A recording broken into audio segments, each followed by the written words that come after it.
안녕하세요. 평범한 30대 직장인이에요.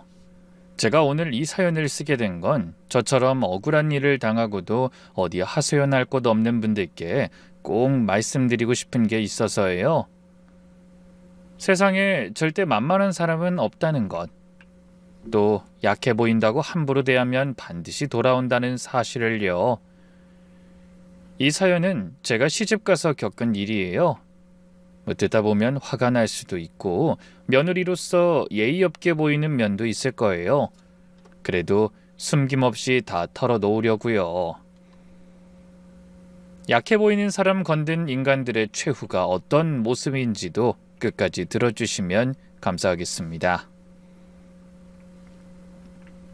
제가 6살쯤 아버지는 집을 떠났어요. 그땐 이혼이었는지 어떤 사정이 있었는지 정확히는 몰라요. 엄마가 얘기를 잘 안 해주셨거든요. 어릴 때 몇 번 물어본 적 있어요. 엄마, 아빠는 어딨어? 왜 우리하고 같이 안 살아? 그럼 엄마는 항상 똑같이 이렇게만 말했어요. 아빠는 저기 멀리 가 있어. 그래도 항상 우리 생각하고 있어. 그게 전부였어요. 근데 참 신기한 건 엄마가 아버지 욕은 절대 안 했다는 거예요. 제가 사춘기 때 아버지에 대해서 삐딱하게 말한 적이 있었거든요. 솔직히 아빠 우리 버리고 간 거잖아. 자기만 잘 살겠다고. 엄만 밉지도 않아? 네 아버지 욕하지 마. 이 세상에서 네 아버지처럼 정직한 사람 없어. 그 말투가 어찌나 단호하던지 전 그 뒤로 아버지 얘기를 꺼내지 않았어요. 아마 아버지로서의 자리는 무너뜨리고 싶지 않은 엄마의 마음이려니 했어요. 아버지는 어딘가에서 새 가정 꾸리고 잘 살고 있겠거니 그렇게 생각하면서 살았죠. 엄마는 작은 식당을 운영하면서 저를 키웠어요. 새벽부터 밤까지 일하면서도 힘든 티 한 번 낸 적이 없어요. 그런 엄마를 보면서 저도 독립심이 강해졌고 누구한테 기대지 않고 살아야겠다는 생각이 자연스럽게 들었어요. 그래서 대학 가서도 장학금 받거나 아르바이트를 하며 다녔고 졸업하고도 바로 취직해서 지금까지 다니고 있어요.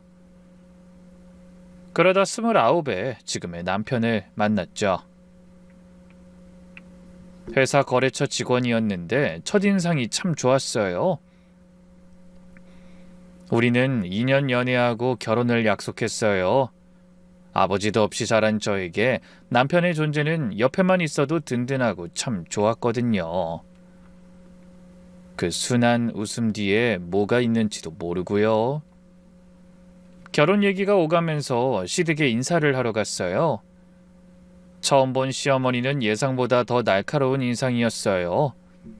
앉자마자 위아래로 훑어보더니 대뜸 이것부터 묻는 거예요. 아버지가 안 계시다고? 일찍 돌아가신 거야? 돌아가신 건 아니고 해외에 계세요. 아, 그럼 이혼? 오빠나 남동생은? 저 혼자예요. 그 말에 시어머니 눈이 동그래지더라고요. 어머, 그럼 여태 여자 둘이서만 살았어?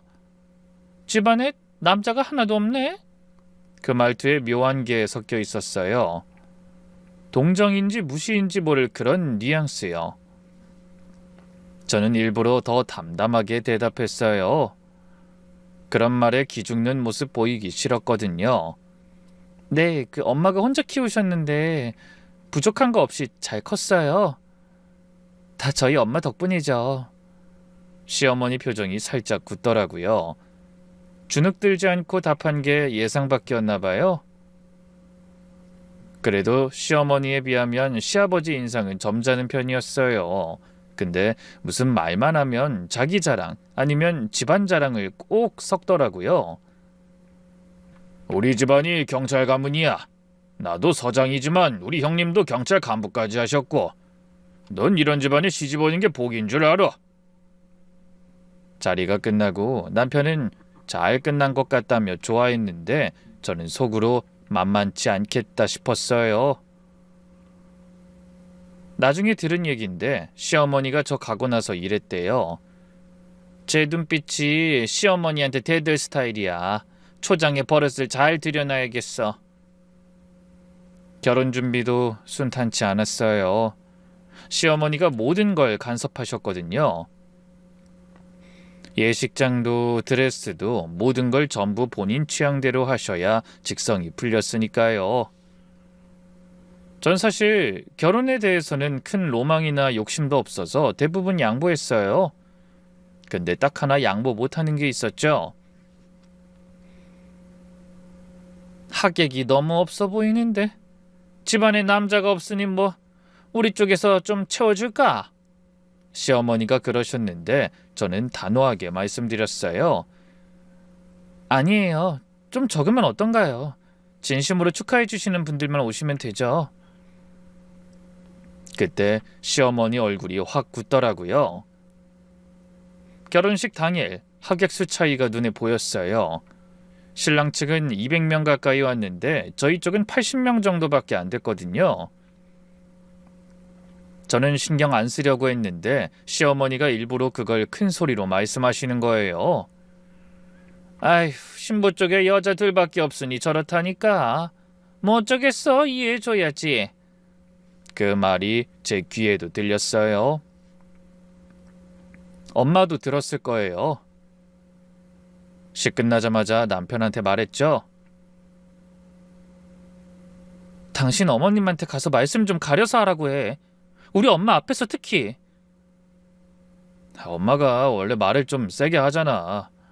당신이 이해해줘. 원래 그런 게 어딨어요. 근데 그때는 결혼식 날이니 좋게 넘어가자 생각하고 참았어요.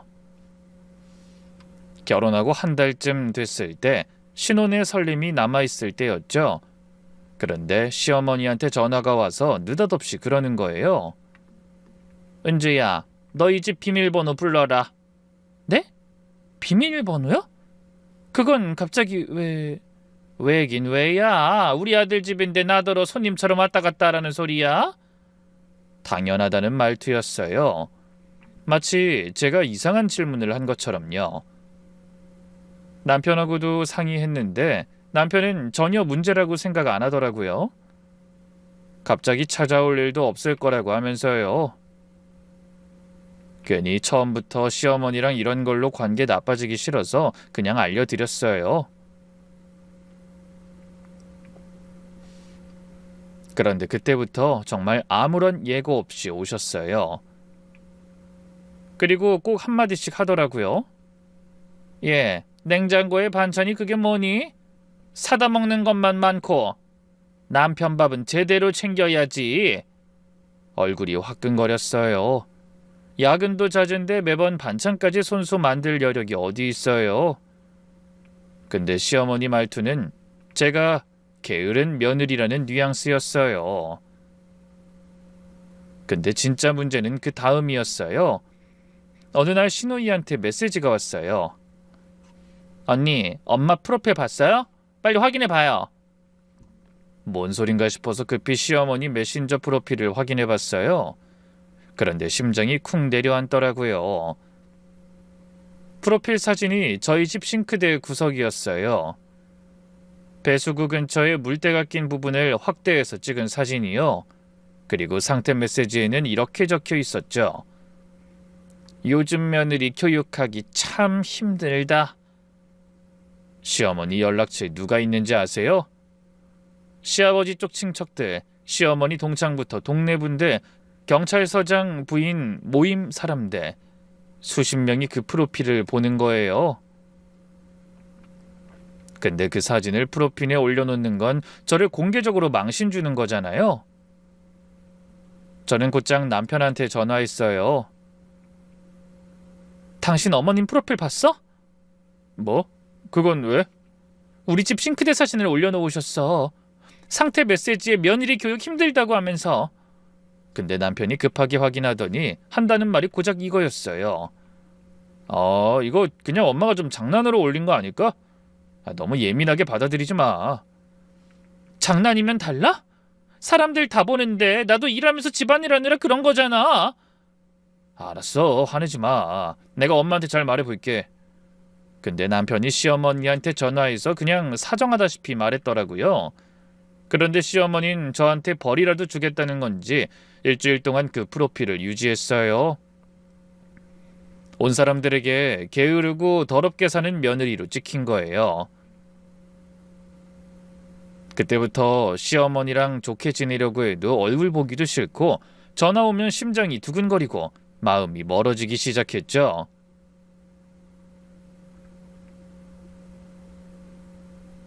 그리고 몇 달 후였어요. 경비실 안내가 있어서 도어락 비밀번호를 바꿨어요. 보안 문제 때문에 주기적으로 바꾸라고 권장하잖아요. 그때 마침 회사에서 감사 기간이라 정신이 없었어요. 야근에 주말 출근까지 하면서 정말 눈코 뜰 새가 없었거든요. 그러던 어느 날 야근하고 집에 올라가는데 뭔가 소란스러웠어요. 저희 층에서 소리가 나는 것 같았죠? 엘리베이터가 열리자마자 집 앞에 시어머니가 있었어요. 열쇠업체 아저씨가 도어락을 분해하고 있더라고요. 어머니, 이게 뭐예요? 시어머니가 절 돌아보는데 표정이 험악했어요. 뭐긴 뭐야? 너 갑자기 비밀번호 왜 바꿨어? 너 지금 시어머니 뭘로 보는 거야? 쩌렁쩌렁한 목소리가 복도 전체에 울렸어요. 열쇠업체 아저씨가 난감한 표정으로 서 계셨죠? 저는 지갑에서 카드를 꺼내드렸어요. 아저씨, 죄송한데 그만하셔도 될 것 같아요. 제가 그냥 열게요. 제가 비밀번호 누르고 문을 열자마자 시어머니가 집 안으로 성큼성큼 들어오더라고요. 내가 우리 아들 집에 왔는데 문이 안 열려. 이게 말이 돼? 어? 죄송해요. 얼마 전에 바꾸고 깜빡하고 연락을 못 드렸어요. 시어머니가 소파에 털썩 앉더니 저를 노려봤어요. 어떻게 내가 낳은 자식 집에 못 들어오게 해? 너 뭐야? 어디서 굴러들어온 년이... 그 말에 숨이 턱 막혔어요. 비밀번호 바꾸고 연락 늦은 게 그렇게 큰 죄예요? 어머니, 아무리 그래도 그 말은 너무 심한 거 아니에요? 굴러들어온 년이라뇨? 심해? 내가 뭘 심해? 오죽하면 열쇠 업체를 다 불렀겠냐? 네가 이렇게 만든 거잖아. 하는 수 없이 남편한테 전화했어요. 제발 빨리 와서 이 상황 좀 정리해달라고요. 다행히 몇 분 뒤에 남편이 헐레벌떡 집에 왔어요. 둘 다 진정하고. 근데 엄마, 그 사람까지 부른 건 좀... 뭐? 내가 잘못했다고? 준혁아, 밖에서 벌벌 떨고 서 있었는데 누구 편을 들어? 아니 엄마, 그게 아니라... 됐어. 에휴, 내가 이런 대우 받으면서 여기까지 왔어. 간다가. 시어머니는 문 쪽으로 나가면서 저를 쏘아봤어요. 두고 보자. 어디서 버릇없이. 저기 시어머니를 아주 우습게 알지. 문이 쾅 닫혔어요. 저는 한동안 그 자리에 서 있었어요. 심장이 쿵쾅쿵쾅 뛰더라고요. 그날 밤 잠이 안 왔어요. 이 사람들이랑 앞으로 수십 년을 어떻게 얼굴 보며 살지? 그리고 시어머니의 두고 보자라는 말이 자꾸 귓가에 맴돌았어요. 단순한 화풀이가 아닌 것 같았거든요. 그때부터였어요. 며느리 길들이기가 본격적으로 시작된 게. 첫 번째 추석이었어요. 명절 2주 전부터 시어머니는 벼르고 있었다는 듯 전화가 왔죠. 추석에 새벽 5시까지 늦지 않게 와. 전 부치고 음식 준비해야 하니까. 시댁이 차로 1시간 거리인데 새벽 4시에 출발하라는 소리잖아요. 저도 명절 전날까지 회사에서 일하는 처진데. 그래서 최대한 정중하게 말씀드렸어요. 어머니 죄송한데 8시쯤 가도 될까요? 제가 전날 야근하다가 가야 할 것 같아서요. 전화기 너머로 시어머니가 씩씩거리는 게 느껴졌어요. 그렇게 추석날 8시에 맞춰서 도착했더니 시어머니는 아침부터 얼굴이 굳어 있었죠. 저는 내내 부엌에서 전 부치고 나물 무치고 상도 차렸어요. 시누이는 소파에 앉아서 공주처럼 폰만 보고 있더라고요. 그러다 그날 오후에 친정엄마가 오셨어요. 비싼 한우 세트까지 들고요. 그래도 결혼하고 처음 맞는 명절이니까 제대로 인사드리겠다고요. 근데 시어머니가 이러는 거예요. 어머 사돈, 비싼 거 사오셨네? 아휴, 남편도 없이 혼자 사는 분이 너무 무리하셨네. 순간 친정엄마 표정이 돌처럼 굳었어요. 아, 아닙니다. 그냥 첫 명절이고 해서 인사드리고 싶어서요. 그런데 시어머니는 하찮은 걸 받았다는 듯이 툭 선물 세트를 바닥에 내려놓더라고요. 애쓰셨네. 우리야 남편이 경찰서장이라 이런 선물은 너무 많이 들어와서. 저한테 그런 건 참아도 도저히 엄마한테 그러는 것까진 못 보겠더라고요. 어머니 죄송한데 저희 엄마 앞에서 그런 말씀은 삼가해 주셨으면 좋겠는데요. 뭐? 내가 뭐 틀린 말했니? 사실이 그렇잖아. 사실이요?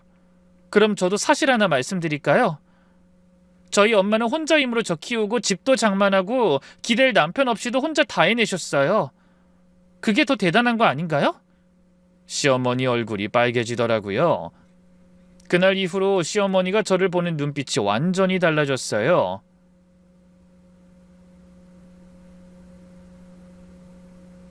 원래도 안 좋았지만 이제는 대놓고 적이가 느껴질 정도였죠. 어느새 결혼 2년차 되던 해였어요. 시아버지 은퇴기념 모임이 있었는데 고급 한정식집을 잡아서 했는데 현직 경찰 간부들이 10명 넘게 오셨어요. 그날 시어머니가 얼마나 으스대셨는지 몰라요. 우리 집안이 대대로 경찰 집안이잖아. 함부로 건드리면 어떻게 되는지 다들 아시죠? 손님들은 농담 섞인 말에 웃으면서 맞장구 쳤죠. 저는 구석에서 조용히 음식만 먹고 있었는데 시어머니가 갑자기 제 옆에 앉으시더니 작은 목소리로 이러더라고요. 들었지? 너 같은 건 우리 집안에서 마음만 먹으면 어떻게든 할 수 있어. 저는 젓가락을 내려놓고 시어머니를 똑바로 봤어요. 지금 저한테 협박하시는 건가요? 협박? 충고지? 넌 시어머니가 하는 말을 왜 그렇게 나쁘게 받아들이냐? 그런 충고는 안 하셔도 될 것 같은데요. 분위기가 싸늘해졌어요. 근처에 있던 손님들도 눈치를 챘거든요.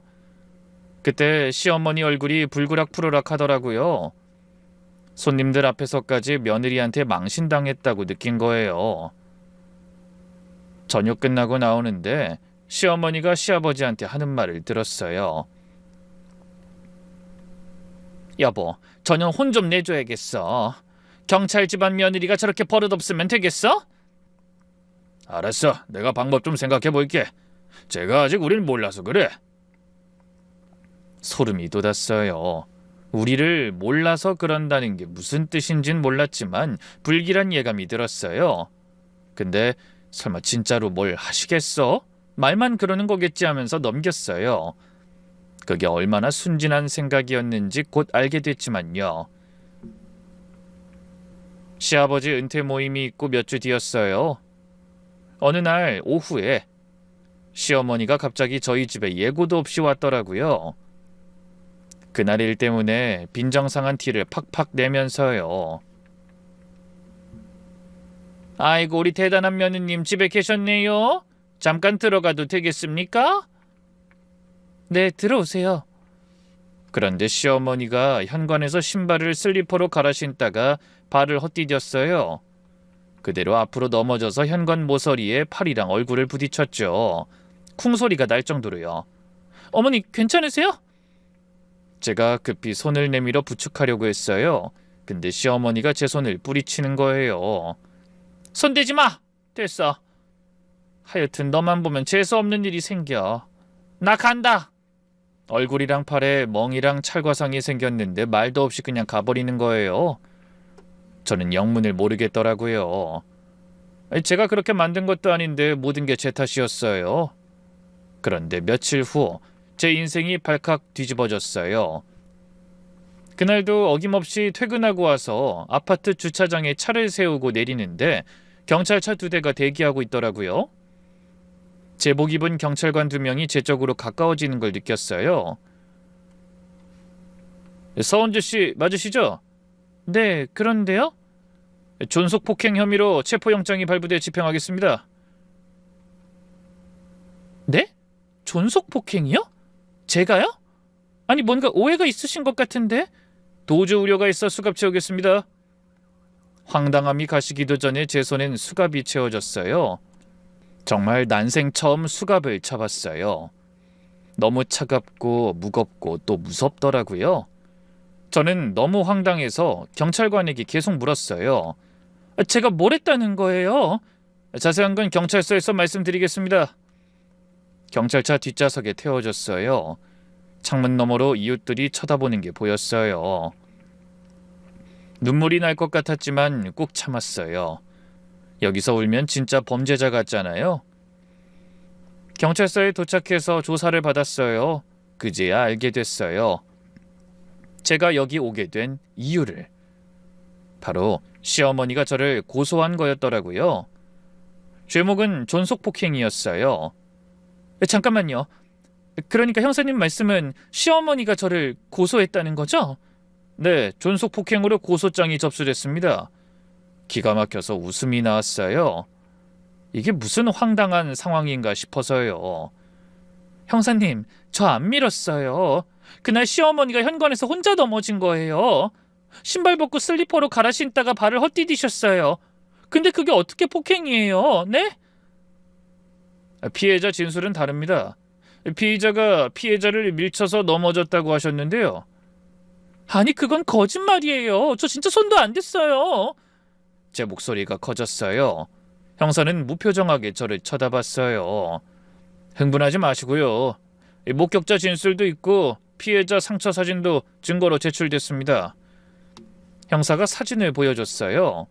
시어머니 얼굴이랑 팔에 멍든 사진이었어요. 그날 넘어져서 생긴 상처요. 근데 그것도 제가 때린 증거라고 하는 거예요. 이거 제가 때린 거 아니에요. 어머니 혼자 넘어지면서 생긴 거라니까요. 그리고 무슨 목격자요? 그 사람 누군지 몰라도 그날 아무도 없었어요. 어머니랑 둘뿐이었다니까요. 답답했어요. 저는 어느 순간부터 계속 같은 말만 반복하고 있더라고요. 형사님, 그럼 CCTV부터 확인해 보시면 되잖아요. 저희 아파트 복도랑 엘리베이터도 다 있고요. 거기에 시어머니가 혼자 온 거 찍혀 있을 거예요. 그것부터 확인해 보세요. 제 말에 형사가 잠깐 멈칫했어요.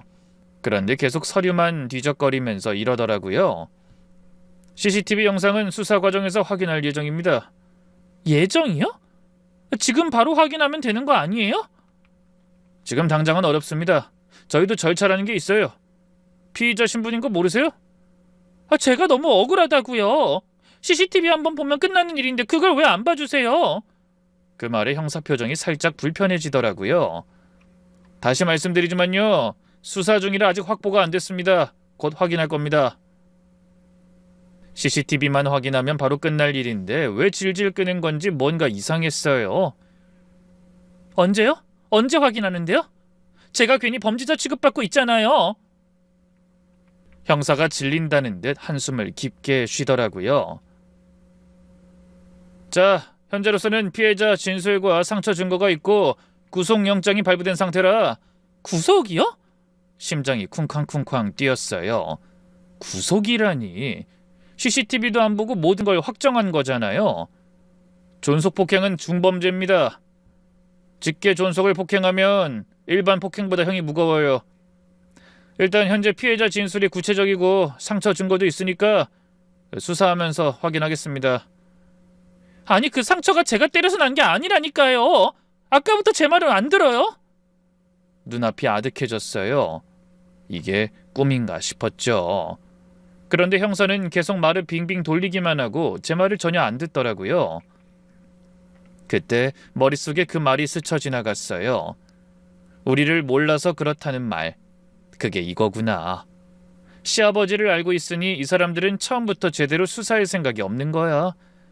황당함은 시간이 지날수록 공포로 바뀌었어요.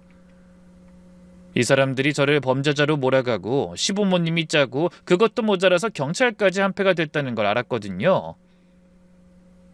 징역 5년이라는 말까지 듣고 있었으니까요. 저 전화 한 통만 쓸 수 있어요? 변호사 부르시게요?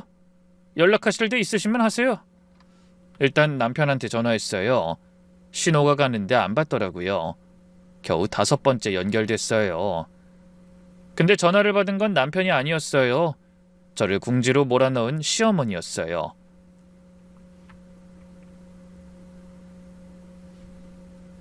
지금 준혁이 샤워 중이라서 내가 받았어. 왜, 무슨 일이야?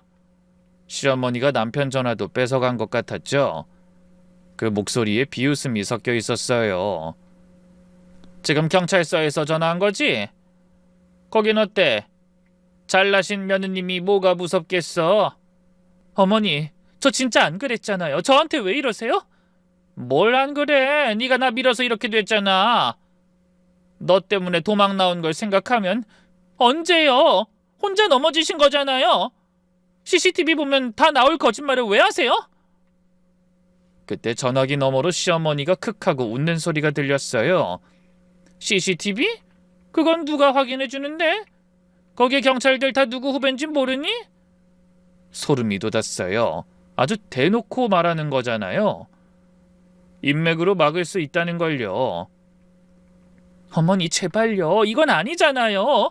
저 이러다 진짜 감옥 가요. 감옥? 그래, 가면 되지. 너처럼 버릇없는 년은 그 정도는 당해야지. 그 말을 들으니 진짜 빠져나오기 쉽지 않겠다는 아득한 현실이 실감나더라고요. 어머니, 저한테 서운한 게 있으면 대화로 풀어요. 네? 시어머니한테 꼬박꼬박 대들 땐 언제고 이제 와서 뭘 풀어? 야, 늦었어. 전화가 끊겼어요. 손이 떨렸지만 다시 전화를 걸었어요. 그런데 이번엔 신호도 안 가고 바로 끊기더라고요. 차단한 거예요. 뚜뚜뚜 그 소리를 듣자 무릎에 힘이 풀렸어요. 그럼 이 사람들이 다 한편인 거야? 저 혼자 아무리 발버둥 쳐봤자 소용없는 거였어요. 그날 밤 저는 유치장에 수감됐어요. 난생 처음 들어가 본 유치장은 춥고 좁고 냄새도 많이 났어요. 딱딱한 바닥에 얇은 매트 하나, 형광등 불빛이 밤새 켜져 있었죠. 천장을 보는데 억울함이 목까지 차올랐어요. 근데 울면 질 것 같았어요. 눈물을 꾹꾹 눌러 삼켰어요. 버텨야 해. 어떻게든 진실은 밝혀질 거야. 그렇게 다짐했지만 손끝이 계속 떨렸어요. 솔직히 그 어떻게든이 뭔지도 모르겠더라고요. 저한테는 인맥도 없고 돈도 백도 없으니까요. 이런 상황에 연락할 사람 하나 없다는 게 비참하고 서럽더라고요. 다음 날 아침 철창 너머로 얼굴이 보였는데 남편이 올 줄 알았는데 시어머니였어요. 그런데 시어머니는 절 내려다보며 재밌는 거라도 보내처럼 밝게 웃고 있었어요. 들어가서 콩밥 좀 먹어라 이년아. 모든 게 뜻대로 되고 있다는 의기양양한 표정에 제 심장이 얼어붙었어요. 어머니, 어떻게 일을 이렇게까지 만드세요? 제가 아무리 싫고 미워도 그렇죠. 그래, 이제 알겠냐? 경찰 집안 건드린 죄가 얼마나 큰지. 당해보니 좀 알겠어? 시어머니가 철창에 바짝 얼굴을 들이밀었어요. 아버지도 없고 뒤봐줄 사람 하나도 없는 년이 어디서 버릇없이 까불어. 여기가 딱 너 같은 년 있을 자리야. 여기 있다 보면 뭘 잘못했는지 알 거야. 반성이나 해. 이 상황에서 아버지 없다는 그 말을 들으니 가슴에 비수처럼 꽂혔어요. 시어머니는 그렇게 말하고 뒤도 안 돌아보고 갔어요. 저는 철창을 꽉 쥐고 서 있었어요. 여기서는 진실도 거짓이 될 수가 있는 거구나. 결국 눈물이 흘렀어요. 참고 참았는데 더 이상 안 되더라고요. 소리 없이 유치장 구석에 웅크리고 앉아 한참을 울었네요. 태어나서 처음으로 무력감이란 걸 느꼈던 것 같아요. 진실을 알지만 증명할 수 없는 것, 그게 이렇게 무서운 건지 처음 알았죠. 억울해 죽는다는 말을 알 것도 같았어요. 유치장에서 이틀째 되는 날이었어요. 잠을 제대로 못 잤어요. 형광등이 밤새 환히 켜져 있으니까 눈을 감아도 빛이 느껴지더라고요. 밥도 잘 안 넘어갔어요. 억지로 몇 숟갈 먹고 내려놨죠. 불안해서 그런 건지 분해서 그런 건지 속이 울렁거렸거든요. 그러다 오후쯤 남편이 저를 찾아왔어요. 면회실로 나가는 발걸음이 떨렸어요. 화가 나면서도 반갑고 이 사람은 내 말을 믿어주겠지 하는 마음이었어요. 잠시 뒤 철창 너머로 남편 얼굴이 보였어요. 이런 상황에서 남편을 보니 눈물이 쏟아지려는 걸 겨우 참았어요. 여보, 제가 먼저 말을 걸었어요. 남편이 입술을 달싹거리더니 말했어요. 당신 이야기도 들어보려고 왔어. 그런데 표정이 이상했어요. 걱정되고 미안한 것 같으면서도 뭔가 다른 게 섞여 있었죠. 엄마가 당신이 정말 밀었다고 하던데. 뭐? 그 말을 믿어? 나 진짜 안 밀었어. 어머니가 혼자 넘어지신 거라고. 근데 엄마가 그렇게까지 말하는데 상처도 있고. 그렇게까지? 내 말은 안 믿고 당신 엄마 말만 믿는 거야? 남편이 대답을 못했어요. 눈을 피하더라고요. 그 모습을 보니까 갑자기 서글퍼졌어요. 박준혁, 우리 5년을 같이 보냈어. 내가 누굴 때릴 사람이야? 너 나 몰라? 알아. 근데 엄마한테 상처도 있고 너무 확신에 차서 말하니까 나도 혼란스러워. CCTV 보면 다 나올 거야. 못 믿겠으면 그것부터 봐. 경찰한테 확인하라고 해봤어? 남편이 그때부터 말을 더듬었어요. 그게 CCTV는 나도 모르겠는데 아버지가 알아서 한다고. 아버님? 여기 다 아버님 후배들이 수사하는데 뭘 알아서 해? 내가 뭘 잘못했는데? 아니, 잘못했다는 게 아니라 그냥 엄마 성격 알잖아. 이런 일 없게 좀 맞춰주지. 맞춰? 뭘 얼마나 맞춰야 이런 일을 안 당하는데? 이게 사람이 할 짓이야? 그제야 확실히 알았어요. 이 인간은 내 편이 아니구나. 아니, 처음부터 아니었구나. 나가. 더 말할 것도 없어. 당신은 엄마 말이나 믿어. 남편이 뭐라고 더 말하려고 했지만 저는 돌아서 버렸어요. 등 뒤로 남편이 절 부르는 소리가 들렸지만 대답 안 했어요. 그리고 유치장으로 돌아와서 구석에 앉았어요. 너무 허무해서 그런지 눈물이 날 줄 알았는데 안 나더라고요.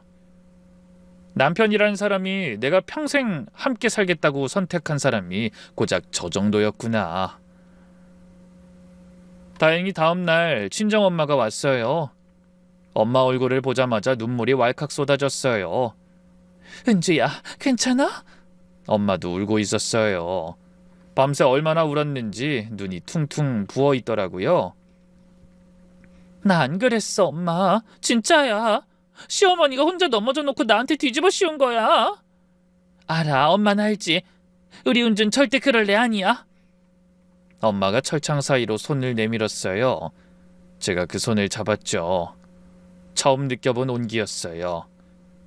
엄마가 어떻게든 방법 찾아볼 테니까 조금만 버텨, 응? 어떡해. 여기 경찰들도 시아버지 후배들이라서 그런지 CCTV도 안 봐줘. 엄마가 어떻게든 해볼게. 엄마 목소리가 떨렸어요. 뭘 어떻게 하겠다는 건진 모르겠지만 그래도 그 말이 저한텐 의지가 됐어요. 면회 시간이 끝나서 엄마가 돌아가시는데 뒷모습이 유난히 작아 보여서 가슴이 무너졌어요. 이제 좀 편하게 해드려야 하는데 저 때문에 또 고생하는 거니까요. 며칠이 더 지나서 사선 변호사를 선임했어요. 엄마가 어렵게 모은 돈으로요. 작은 법률 사무소였는데 그래도 형사 전문이라고 해서 찾아간 거예요. 변호사 선생님이 면회를 왔는데 표정이 어두웠어요. 서은주 씨, 솔직하게 말씀드릴게요. 이 사건 쉽지 않아요. 무슨 말씀이세요? 저 진짜 안 밀었어요. 믿어주세요. 네, 믿어요. 근데 믿는 거랑 증명하는 건 달라요. 지금 상대편한텐 피해자 진술과 목격자 상처 사진도 있어요. 근데 우리 쪽은 뭐가 있어요? 그리고 시아버지 되는 분이 경찰 출신이라면서요. 지금 상황에서 싸워봤자 이길 게 없어요. 그게 무슨... 경찰이 협조를 안 해요. CCTV도 안 주고 수사도 지지부진하고 시아버지 인맥이 거기까지 닿는 거예요. 돈 얼마나 있으세요? 수천만 원 각오하셔야 하는데 그럴 돈 없으시죠? 그럼 합의하세요. 좋게 얘기해서 고소 취하받고 끝내는 게 나아요. 변호사 목소리가 차분했어요. 너무 차분해서 더 잔인하게 느껴졌어요. 합의하면 제가 잘못했다고 인정하는 거잖아요. 자존심 지키다가 인생 망치는 거랑 자존심 접고 빨리 끝내는 거랑 냉정하게 따져보면 답 나올 겁니다. 차라리 지금 고개 숙이고 시부모님한테 잘 말해보세요. 눈물이 주르륵 흘러서 턱끝까지 떨어졌어요. 이 절망이라는 게 어떤 건지를 알았어요. 며칠 후 시어머니가 저를 찾아왔어요. 초췌해진 제 꼴을 보고 흡족한 모양이었죠. 며칠 있어 보니까 정신이 좀 들어? 아, 어제 사돈이 찾아왔던데? 그 말에 고개가 번쩍 들렸어요. 우리 엄마가요? 딸 풀어달라고 빌더라. 제발 선처해달라고. 근데 내가 조건을 걸었지. 합의금 5천, 그리고 내 앞에서 무릎 꿇고 사과하라고 했어. 네 엄마가 무릎 꿇고 사정하면 생각해보겠다고 했지. 하나뿐인 딸 빼내려면 엄마가 그 정도는 해야지. 안 그래? 분노가 치밀었어요. 저도 모자라 엄마까지 굴복시키려는 수가 다 보였거든요. 미쳤어요? 우리 엄마한테 무릎을 꿇으라고요? 당신이 뭔데? 야 이년아, 지금 네 처지 모르겠어? 감옥 갈 판인데 아직도 버릇이 안 고쳐졌네? 난 안 그랬으니까요. 당신이 거짓말하는 거잖아요. 끝까지 가서 밝힐 거예요. 시어머니가 콧방귀를 꼈어요. 어머, 그 CCTV? 그거 아직도 기대하고 있는 거야? 예, 경찰이 다 누구 편인지 알잖아. 그 말에 입이 안 떨어졌어요. 변호사님이 한 조언도 머릿속에서 스쳐갔죠. 싹싹 빌면 풀어줄지 누가 아니? 내 앞에서 무릎 꿇고 앞으로 평생 내 말에 내만 하겠다고 약속해. 그럼 나도 다시 한번 생각해 볼게. 싫어요. 안 해요. 시어머니 눈이 커졌어요. 아직도 길들이려면 멀었다는 표정이었죠. 너 지금 상황 파악 안 되지? 손이 발이 되게 빌어야지, 나한테. 아니요, 안 할 거예요. 당신한테 무릎 꿇으니 감옥 가는 게 낫겠어요. 진심이었어요. 진짜로 그랬어요. 저런 사람한테 굴복하느니 차라리 감옥에 가겠다는 생각이 들었거든요. 시어머니는 한참 저를 노려보다가 피식 웃었어요. 그래, 네가 배짱하면 좋지. 그래, 버텨봐. 끝까지 버텨보라고. 시어머니가 가고 저는 그 자리에 서 있었어요. 다리가 후들거렸어요.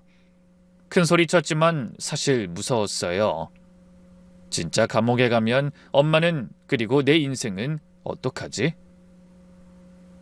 다음 날 엄마가 저를 찾아왔어요. 엄마 얼굴을 보는 순간 알았어요. 뭔가 결심한 얼굴이었거든요. 엄마가 절 똑바로 쳐다보더니 반짝이는 눈으로 말했어요. 은주야, 이제 됐어. 엄마가 방법 찾았으니까 걱정 안 해도 돼. 솔직히 저를 그냥 안심시키려고 한 말인가 싶었어요. 엄마한테 무슨 인맥이 있다고요? 무슨 방법? 누가 도와준대? 설마 엄마 돈 써서 변호사 사무실 간 거야? 아니, 네 문제라면 무조건 도와줄 사람.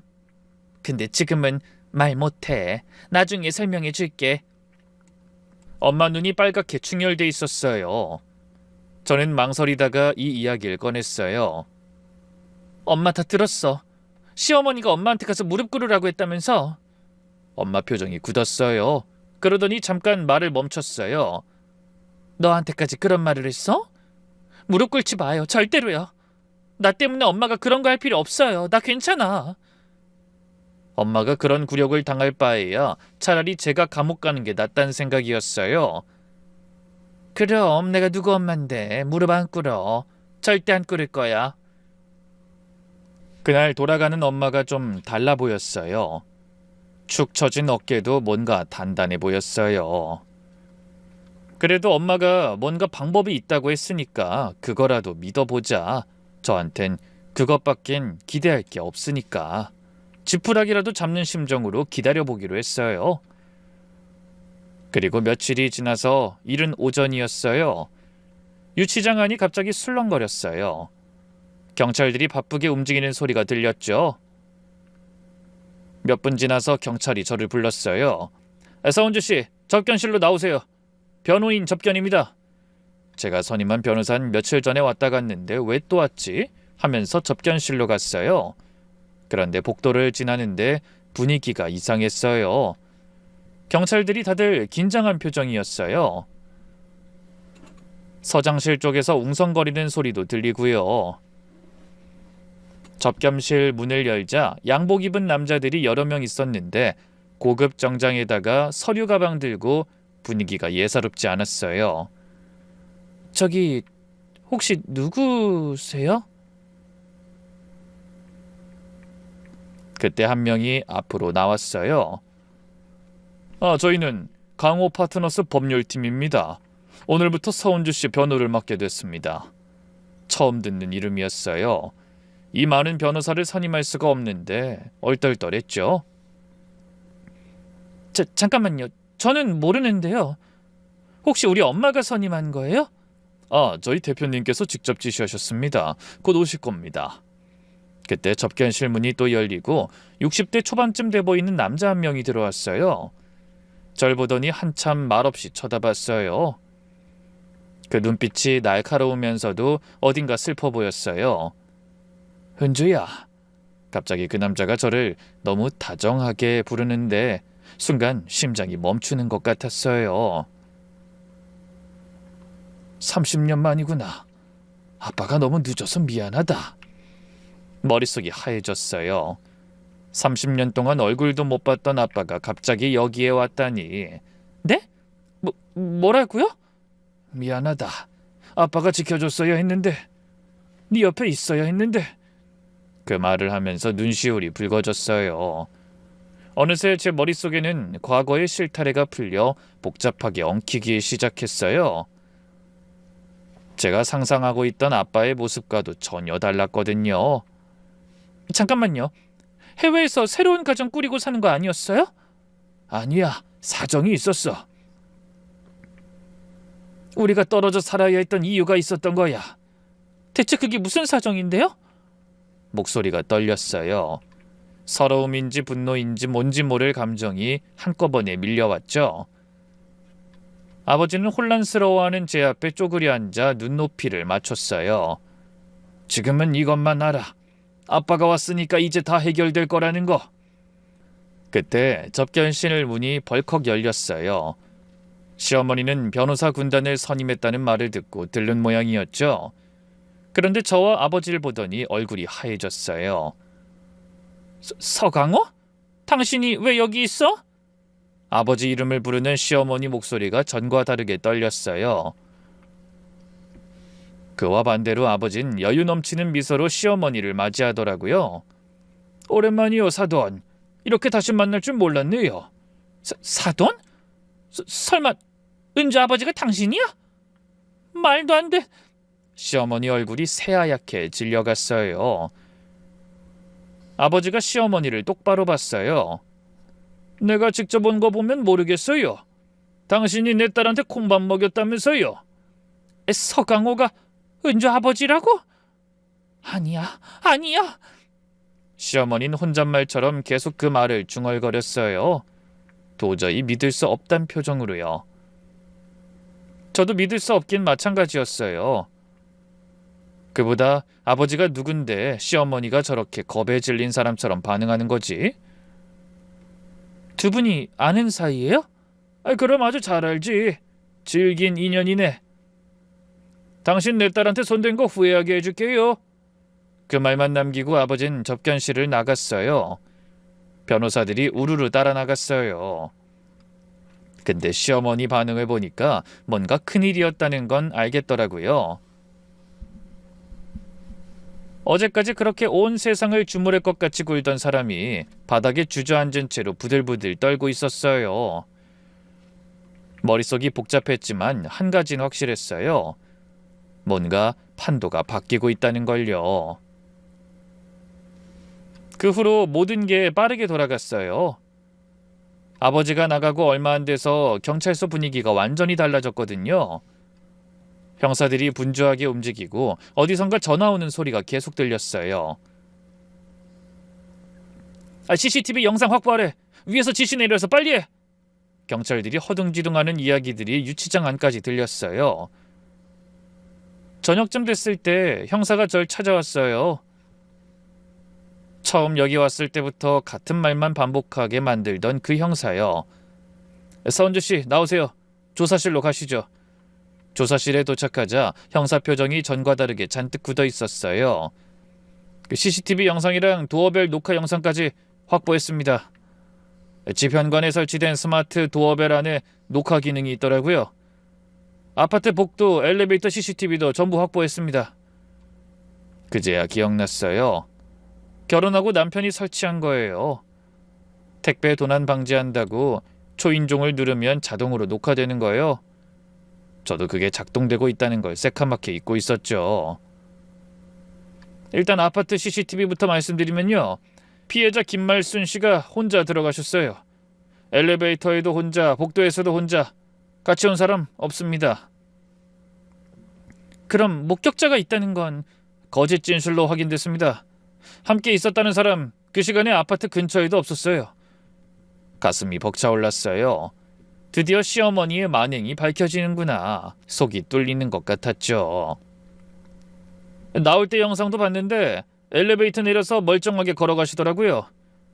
진술서 내용에 며느님한테 폭행 후에 도망치듯 나왔다고 했는데 너무 태연했어요. 도어벨 영상까지 확인 결과 피의자는 손을 안 댔네요. 피해자가 혼자 넘어지신 겁니다. 형사의 마지막 말에 눈물이 왈칵 쏟아졌어요. 제가 아니라는 거 확인된 거죠? 확실하죠? 처음부터 이것만 봤으면 됐잖아요. 형사가 대답을 못했어요. 제 눈을 피하더라고요. 사실 다 알고 있었어요. 시아버지 때문이라는 거. 그래서 일부러 확인 안 하고 질질 끈 것도 다요. 다음날 저는 유치장에서 나왔어요. 일주일 만이었어요. 고작 일주일인데 그 안에서 보낸 시간이 10년처럼 길었어요. 밖에 나오니 아버지가 서 계셨어요. 그 옆에 엄마도 함께요. 엄마는 절 보자마자 달려와서 저를 꽉 안았어요. 엄마, 나 나왔어. 다 밝혀졌어. 둘 다 울었어요. 한참을 그렇게 서 있었어요. 그때 아버지가 조심스럽게 다가왔어요. 은주야, 아직 끝난 게 아니야. 너한테 누명 씌운 사람들 가만 안 둘 거다. 아버지 눈빛이 차가웠어요. 그때 접견실에서 보던 그 눈빛이었죠. 그 후 며칠 동안 진짜 많은 일이 있었어요. 아버지 법률팀이 전면 수사를 착수했어요. 시어머니가 거짓 신고한 것부터 시아버지가 경찰 인맥 동원한 것, 형사가 CCTV 확인 안 하고 구속영장 청구한 것 하나하나 파헤쳤어요. 그리고 시어머니가 절 고소할 때 쓴 진술서도 확보했어요. 진술 내용이랑 CCTV 영상이 완전히 달랐거든요. 대놓고 거짓말한 거예요. 나중에 시아버지랑 그 형사가 주고받은 문자 메시지도 나왔어요. 모든 걸 확보한 아버지는 검찰에 고소장을 냈어요. 며칠 후 시아버지가 얼마나 급했는지 아버지를 찾아왔어요. 시아버지 얼굴이 새파랗게 질려 있었는데 끝까지 자존심 지키겠다고 뻔뻔하게 굴더라고요. 서강호, 이게 뭐하는 짓이야? 집안일을 왜 이렇게까지 키워?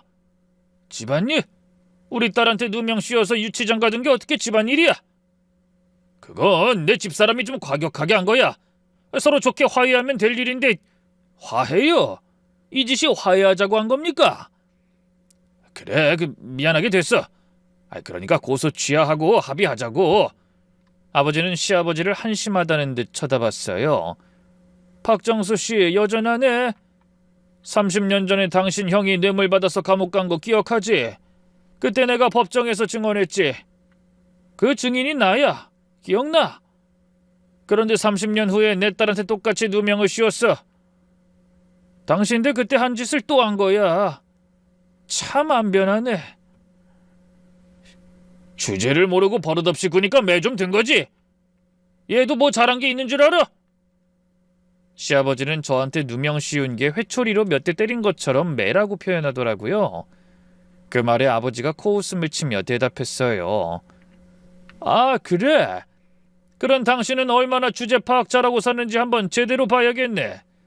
그러더니 아버지가 가방에서 서류 봉투를 찾아 탁 내려놨어요. 이게 뭔지 알아? 당신 은퇴하고도 후배들한테 자문료 명목으로 계속 돈 받아먹었지? 다 뇌물이잖아 이거. 적당히 좀 드시지 참 많이도 쳐드셨네. 아니 이걸 어떻게... 내가 누군지 알잖아. 당신 형 그 높은 자리에 있는 사람도 잡아놓은 사람이야. 당신 정도 파헤치는 건 나한테 일도 아니지. 시아버지 다리가 후들거렸어요. 이건 불법 수집이야. 절대 증거로 못 써. 그건 검찰이 판단할 일이고 당신 전에 받았던 훈장도 박탈당하고 연금도 깎이고 그놈의 경찰감은 자랑하던 거 이제 어떻게 되나 한번 보자고. 나도 궁금해지네. 그 말에 시아버지가 무릎을 꿇었어요. 아무 망설임 없이 바로 주저앉더라고요. 제발 잘못했어. 내가 이렇게 빌게. 이제 나 남은 거라곤 그거 하나야. 아버진 쳐다보지도 않았어요. 나한테 빌지 말고 내 딸한테 제대로 빌어. 그러고 나가버렸어요.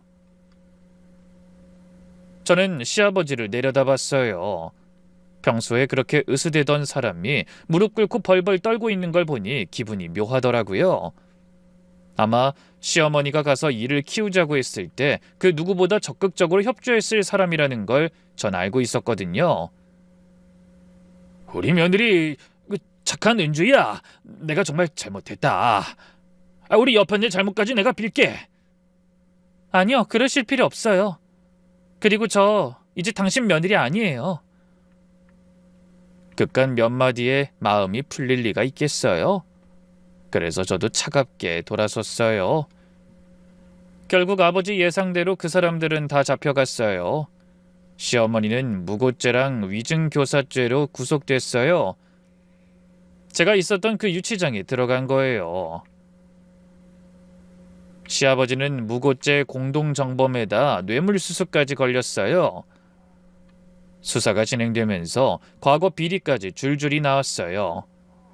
은퇴 후에 후배들한테 돈 받은 거, 인사청탁한 거, 사건 무마해 준 거, 결국 훈장도 박탈당하게 됐고 경찰감은 자랑하던 집안도 완전히 무너졌어요. 시어머니가 구속되고 며칠 후 면회를 갔어요. 일주일 전에는 제가 저 안에 있었는데 이상한 기분이 들더라고요. 시어머니는 절 보자마자 철창을 붙잡고 매달렸어요. 은주야, 제발 고소 취하해줘. 응? 합의금은 원하는 만큼 다 줄게. 그러니까 제발. 저는 시어머니를 똑바로 봤어요. 어머니, 들어가서 콩밥 좀 먹으라 이년아. 그 말 벌써 잊으셨어요? 시어머니 얼굴이 일그러졌어요. 그럼 아버지도 없고 뒤봐줄 사람도 없으니 까불지 말란 말은 기억나요? 근데 저희 아버지 저한테 무슨 일 생기니까 바로 왔어요. 뇌물 좋아하는 어머님 남편보다 훨씬 대단한 사람이었더라고요. 그 이야기에 시어머니는 목 놓아 울기 시작했어요. 콧물까지 흘리면서 추하게요. 잘못했어. 내가 다 잘못했다. 나 맹세해. 절대 감옥까지 보낼 생각은 없었어. 저는 담담하게 말했어요. 그래요? 전 있는데. 콩밥은 어머니가 맛있게 드세요? 그리고 돌아섰어요. 시어머니가 부르는 소리가 들렸지만 뒤도 안 돌아봤어요. 그리고 며칠 후 남편이 저를 찾아왔어요. 남편 얼굴이 많이 야위어 있더라고요. 은주야, 잘못했어. 네 말을 믿었어야 했는데 엄마 말만 듣고. 진짜 미안해. 우리 다시 시작하자. 엄마도 반성하고 있고 나도 이제 당신한테 더 잘할게. 저는 남편을 가만히 쳐다봤어요. 연애하고 2년 넘게 한 입을 덮고 부부로 살면서 단 한 번이라도 내 편이었던 적이 있었을까 싶었죠. 아니, 난 안 해. 단호한 제 말에 남편 얼굴이 굳었어요. 나한테 누명 씌우고 유치장에 가둔 사람들이 당신 가족이야. 당신은 끝까지 내 말은 안 믿었고. 나 유치장에 있을 때 당신 뭐 했어? 전화도 어머니가 받았잖아. 내 편 아닌 사람하고는 못 살아. 은주야, 내가 진짜 잘못했다고. 서류 준비할 테니까 도장만 찍어. 위자료랑 재산 분할은 변호사 통해서 연락 갈 거야. 그렇게 남편하고도 끝을 냈어요. 몇 달 후 재판 결과가 나왔어요. 시어머니는 징역 2년, 시아버지는 징역 3년 6개월에 집행유예 3년, 거기에 훈장과 연금도 박탈당했죠. 남편과 이혼도 성립됐어요. 저는 그 모습을 보면서 생각했어요. 이런 게 인과응보구나. 모든 게 정리되고 나서 그제야 아버지랑 마주 앉았어요. 아빠, 그때 왜 떠났어요? 30년 전에 아빠가 큰 사건 증인으로 섰었어. 대기업 비자금 사건인데 아빠가 그 회사 회계팀장이었거든. 내부 고발을 했지. 근데 그 사람들이 나중에 보복을 했어. 협박하고 우리 집에 불까지 지르려 하고. 정직의 대가가 너무 컸어. 너랑 엄마가 있었으니까. 아버지 눈이 빨개졌어요. 검찰에서는 보호해준다고 했는데 그땐 지금처럼 시스템이 잘 돼 있지 않을 때니까. 그래서 죽은 것처럼 위장하고 해외로 가서 산 거야. 그게 너랑 엄마를 지킬 수 있는 유일한 방법이었거든. 오랜 시간 품었던 원망이 조금씩 녹아내렸어요. 근데 아직 풀리지 않은 게 있었어요. 근데 아빠는 회사도 크고 돈도 많고 근데 왜 엄마랑 나는 힘들게 살았던 거예요?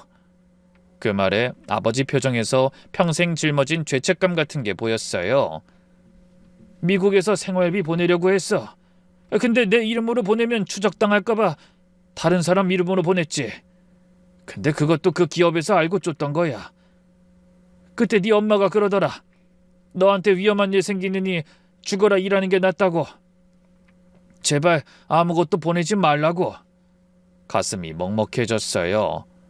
엄마가 그래서 그렇게 힘들게 일했던 거구나. 미안하다 은조야. 아빠가 그동안 옆에 없어서 네가 얼마나 힘들었을지. 네, 아빠 없다는 말 들을 때마다 원망했어요. 근데 이렇게 왔잖아요. 제가 위험하단 말 한마디에 바로 왔으니까 전 그거면 됐어요. 아버지가 저를 끌어안았어요. 한참을 그렇게 있다 아버지가 말씀하셨어요. 은주야, 아빠 이제 한국에서 살려고. 미국 안 가고요? 아버지가 창밖을 바라봤어요. 눈빛이 단단했죠. 그때 아빠가 도망쳤잖아. 가족 지키려고 그랬다지만 결국 도망친 거야. 근데 이젠 달라. 아빠가 해외에서 회사 키워왔잖아. 이젠 힘이 생겼어. 비자금 만들고 협박하던 그놈들 아직도 잘만 살고 있더라. 이제 떳떳하게 싸울 거야. 그리고 아버지가 제 손을 잡았어요. 이제 네 옆에 있을 거야. 절대 어디 안 가. 정말 너무 듣고 싶었던 말이었어요. 아버지가 옆에 있겠다는 말. 근데 힘들지 않을까요? 그 사람들 너무 큰 기업인데 당연히 힘들겠지. 근데 이제 혼자가 아니잖아. 내 딸 있는데 뭐가 무서워. 아버지가 웃었어요. 처음 보는 편안한 얼굴이었죠. 그 말에 저도 웃었어요. 3개월이 지나서 저는 회사로 복직하려다가 아버지 회사로 이직했어요. 제가 억울했던 그 시간을 떠올리니 이 일을 통해 누군가에게 도움이 될 수 있겠다는 생각이 들었거든요. 아버지는 약속대로 한국에 남았어요. 이번엔 끝까지 싸우겠다는 각오가 대단했죠. 엄마랑 아버진 재결합하지 않았어요. 떨어져 산 세월이 너무 길었대요. 서로 다른 삶을 살아왔으니까요. 근데 가끔 연락하고 만나서 같이 밥을 먹기도 해요. 아직도 가끔 그때를 떠올려요. 유치장에서 보낸 일주일, 아무도 내 편이 없던 그 시간. 그때는 진짜 끝인 줄 알았어요. 근데 진실은 밝혀졌고 잘못한 사람들은 벌받았어요. 저는 다시 일어섰고요. 이 사연을 듣는 분들께도 말씀드리고 싶어요. 세상에 절대 만만한 사람이란 건 없어요. 아무리 힘없어 보이고 빽이 없어 보여도 함부로 하면 안 돼요. 그리고 저처럼 억울한 일 당하고 계신 분 있으시다면 절대 포기하지 마세요. 아버지가 제 든든한 뒤가 되어줬던 것처럼 예상치 못한 인연이 우리의 뒤를 지켜주고 있을지도 모르거든요. 제 이야기는 여기서 마칠게요.